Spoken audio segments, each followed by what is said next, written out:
Bu bozorda nafaqat ayollar uchun sovg'alar, balki haqiqiy yigitlar uchun ham bir narsalar topish mumkin.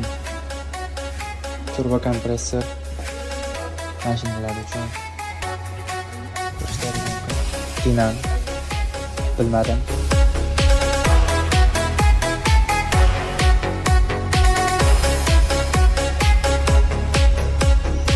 Korobkani narsasi nomini bilmayman, lekin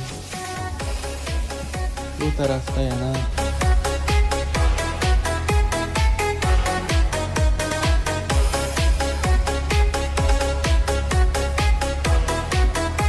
hamma biladi nimaligini. Seplini ko'rishlaringiz mumkin va bu tarafda yana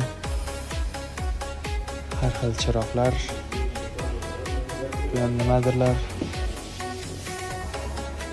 Asosan texta ishlaydigan odamlar uchun Mitsubishi, Nissan, Toyota, Honda.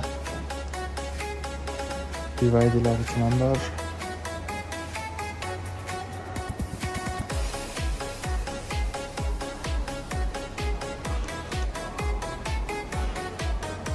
Xullas, faqat ayollar uchun zarur bo'lgan narsa emas, oilani deb harakat qilayotgan, tinmasdan mehnat qilayotgan, mashinani kecha kunduz haydayotgan akalar uchun ham, do'stlarimiz uchun ham, mijozlarimiz uchun ham kerakli mahsulotlarni bu yerlardan qidirib topish mumkin.